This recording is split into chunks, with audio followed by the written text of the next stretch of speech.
Hi guys, welcome in this channel. This reading is for collective your energy at this time.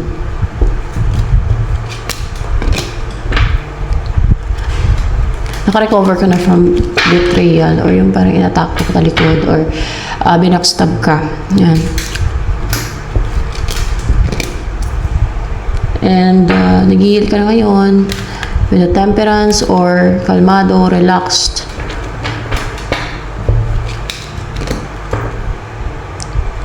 Nag-introspect ka and isolate mo yung sarili mo. You want to be alone and you're aloof right now. May mga gusto ko maklaruhan at maliwanagan o maintindihan. You're a risk taker and fearless. Hindi ka takot sa mga posibilidad na pwede kang masaktan o kaya ay mabigo or kaya ay mag-fail. Hindi ka takot na i-judge ng iba sa gagawin mong move, action, or whatever. Or sasabihin mo because you're a risk taker, fearless. So, what's coming towards you? Growth. Umpisa na there's growth. Na tuloy-tuloy yung pag-grow mo or yung mag-umpisa ka ng something new and you're stable, grounded. No? May umpisan ka, pero yung umpisa mo na yan, mag-grow yan. O pwede ikaw mismo yung mag-grow. Or else, pwede din na person ito na may offer sa'yo, magre-reach out sa'yo, na consistent siya. Mag-grow yung communication nyo. Ano pa? Ano tungkol dito sa Page of Pentacles na ma-receive mo?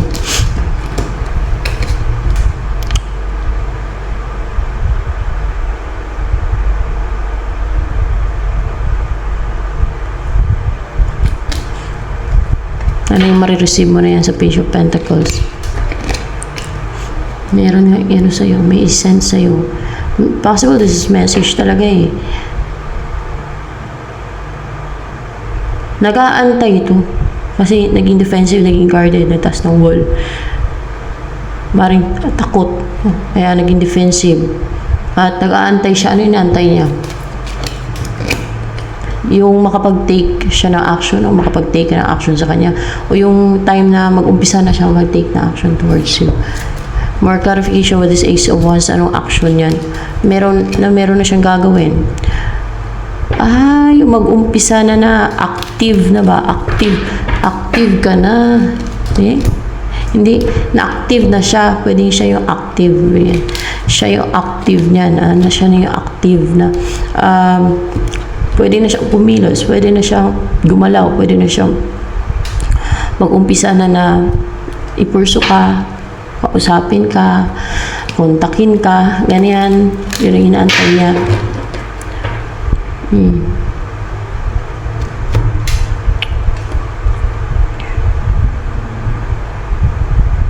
Kasi, clarified by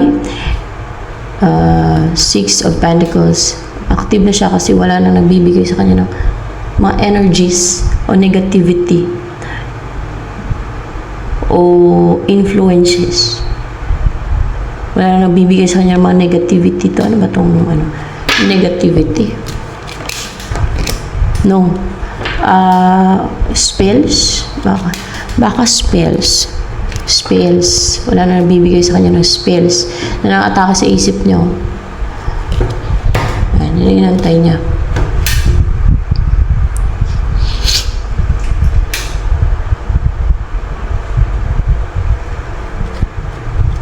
So, ano yung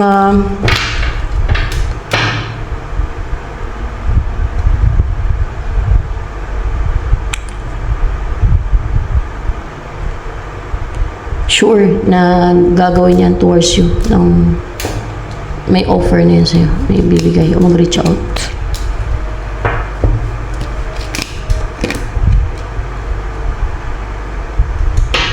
Yung mag-overthink ka. Mag-overthink ka kasi gusto niya magkita kayo.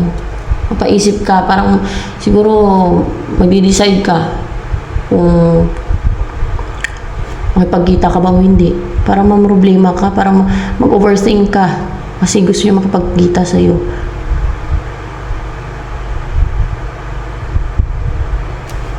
Bakit mag-overthink ka? Kasi maging emotional ka pati. May in love ka sa kanya. Mag-umpisa na magki-care ka sa kanya. Mahulog yung loob mo sa kanya. Parang maka-experience ka ng anxiety nun. Kapag ano. Hindi naman maka-experience ka ng anxiety. Manibago ka siguro. Kaya gano'n. Ba't ma-fall ka agad sa kanya? Gusto niya na makapagkita? Hindi naman. Mahulog lang yung loob mo. Dahil sa mga sasabihin niya. Baka sasabihin niya ba? Yeah, mahulog yung loob mo sa kanya dahil sa masasabihin niya. Ito sa sasabihin niya. Yung bubuo kayo ng pamilya, na ikaw ang kukumpleto sa buhay niya. Pag partner ka na niya, asawa ka na niya. Sa'yo lang siya fulfilled, kumpleto. Ikaw yung kumpleto sa buhay niya. Pag asawa ka na niya. Ikaw ang pinapangarap niya mapangasawa. Nagbubuo kayo ng pamilya. Kumpletong pamilya. At mamuhay kayo ng prosperous together. Lumalabas talaga, guys. So, yan talaga, no? At, more clarification with this Ten of Pentacles. Ulit-ulit na nilalabas, eh. Oh. Ten of Pentacles. Bubuo nga kayo ng pamilya nito. Yan. Ito ay Libra, Gemini, Aquarius, Cancer, Scorpio, Pisces. Taurus, Virgo, Capricorn. Ay, ano to, Hermit. And Aries, Leo, Sagittarius. Halos lahat naman ang sign nandito. Zodiac sign. Ikaw yung wish fulfillment niya. Ikaw talaga yung pangarap niya na mapangasawa. Na para sa kanya maging fulfill siya, satisfied, contented. Pag ikaw na yung kasama niya sa buhay. Pag bubuo na kayo ng pamilya nyo, yan, happy talaga siya. Ikaw ang happiness niya. Bubuo kayo ng pamilya.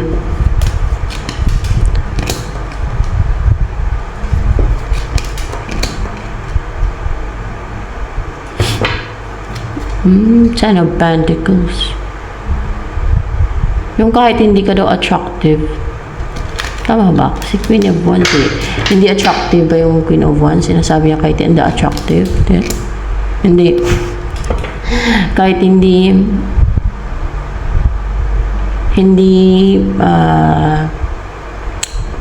confident. Pwede din hindi confident, eh. Kahit hindi ka confident, gusto niya mag-provide sa'yo. Gusto niya maging a good provider sa'yo. Maging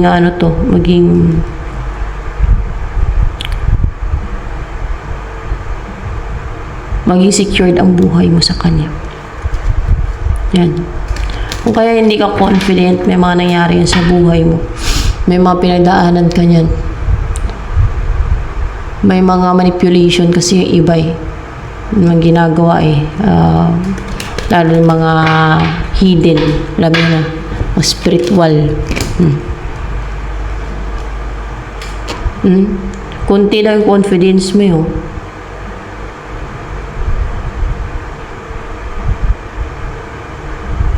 For clarification with this Two of Pentacles here.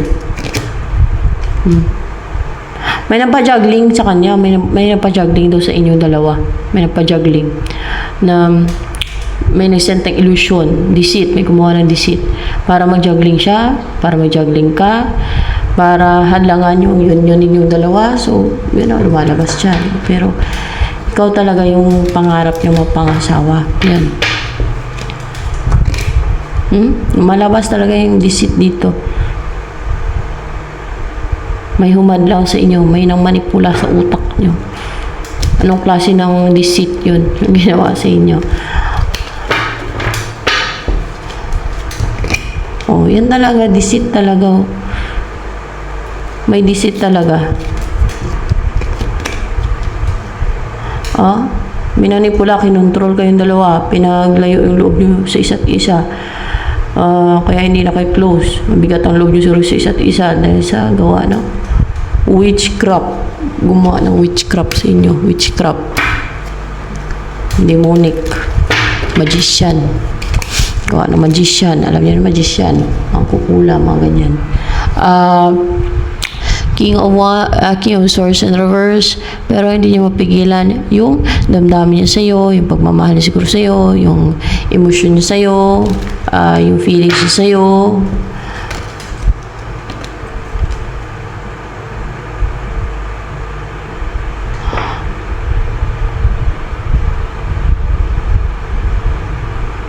More clarification with this King of Swords and Reverse.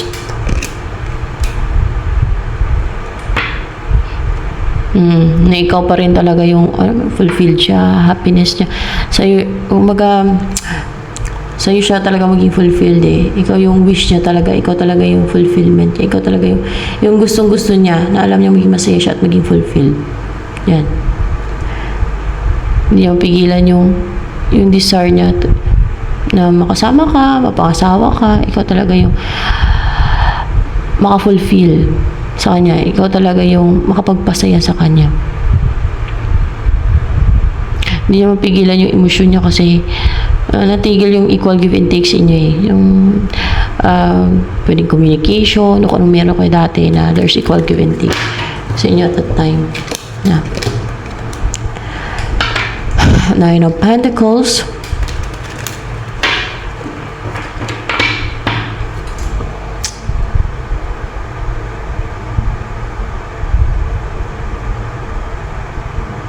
Ready na to, stable na siya eh, and comfortable and confident na to, na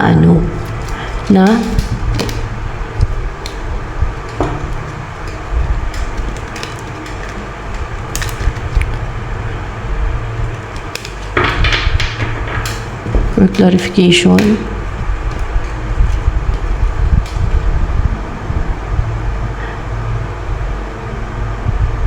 napiliin ka. Meron siyang mga choices o priorities, napiliin ka na pigilan niya yung sarili niya, i-restrict niya yung sarili niya na hindi na siya makipag-communicate sa iba, na i-restrict niya na yung sarili niya na pagdating sa iba, no? Sa mga options niya sa iba, na hindi na siya makipag-usap dun. Kumbaga, sa'yo lang talaga siya. Ganun. Na hindi na siya makipag-relasyon sa iba. Yan. Or else ay ano pa. Let's see. Makipaghiwalay siya dun sa iba. Kung may karelasyon siya, makipaghiwalay siya dun.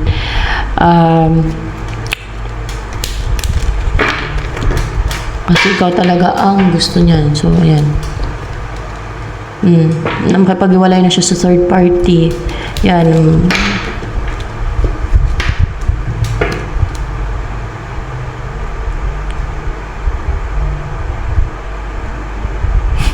Nainis ako sa guys.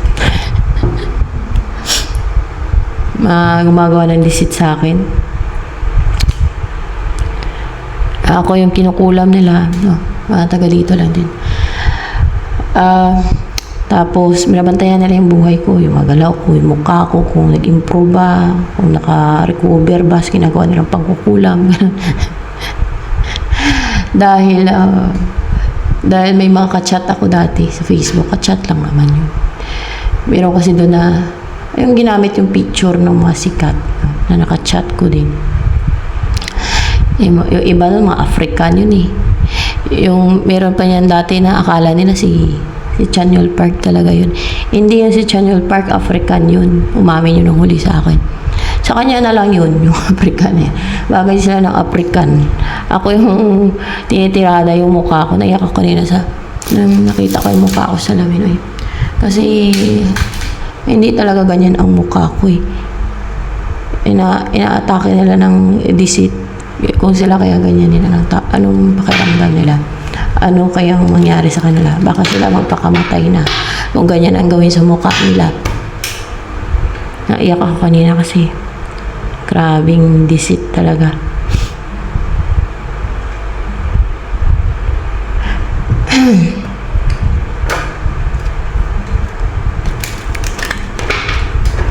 So, ayan.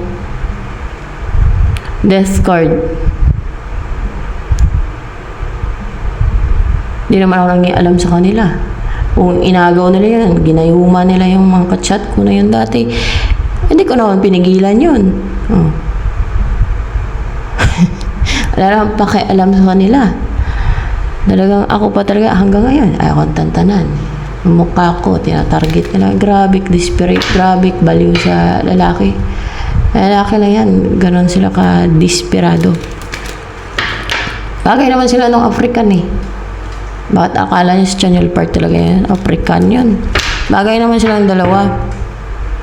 Tapos sabihin nila na hindi naman maganda. Maganda talaga ang tunay kong mukha. Yung original kong mukha. Pinagtulong-tulungan nilang gawa ng witchcraft. Kulamin. May barang pa. May kung ano pa, mga palipad hangin pa. Ayaw nila tantanan. Araw-araw na lang. Grabe talaga kasama.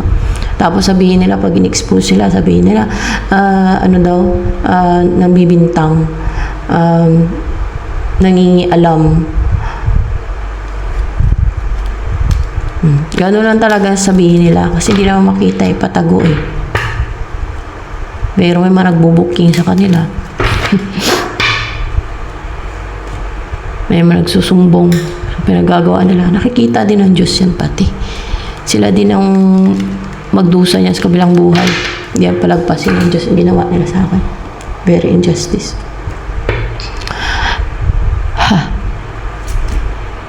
Oh. May mag-end or what's with the death card here? So, may mag-end na talaga. Now, there's transformation sa inyong connection nito. Na hindi naman stagnant yung connection niyo dalawa. Yan, guys. Oh. And there's tower. So, what's with the tower here?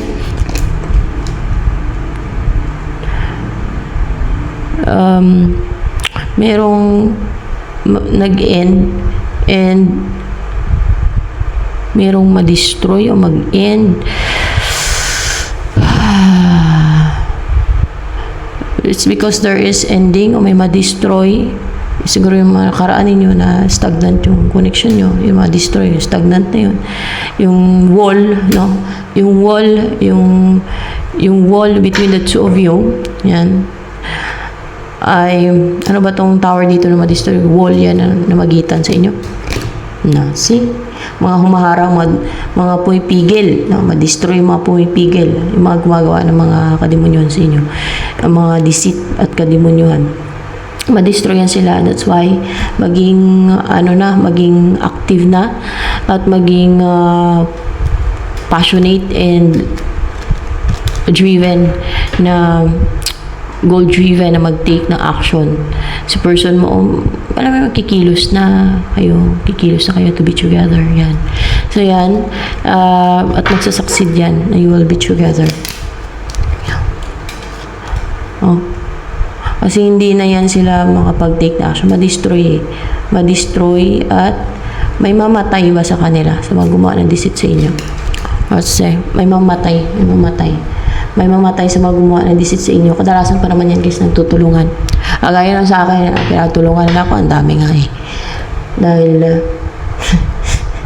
Dahil gusto siguro nila ma-secure kung ano yung kinuha nila na inagaw nila sa akin o kinuha nila sa akin na sa kanila. Ay nako, ako wala akong inagaw sa kanila, wala akong kinuha sa kanila. Page of Swords.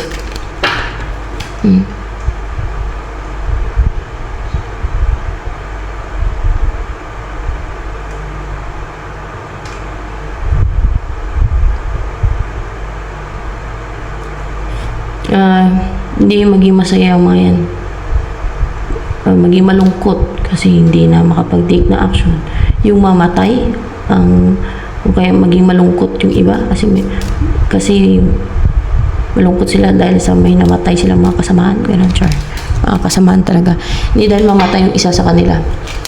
Yung isa sa kanila mamatay kasi kaya malungkot sila. Hindi sila magdiwang, hindi sila masaya. Hindi lang yun mamatay. Sa kabilang buhay, may parusa pa nung nag-aabang sa mga ganyan. Alam nyo na, nakikita kasi ng Diyos yung pinagagawa nila. Akala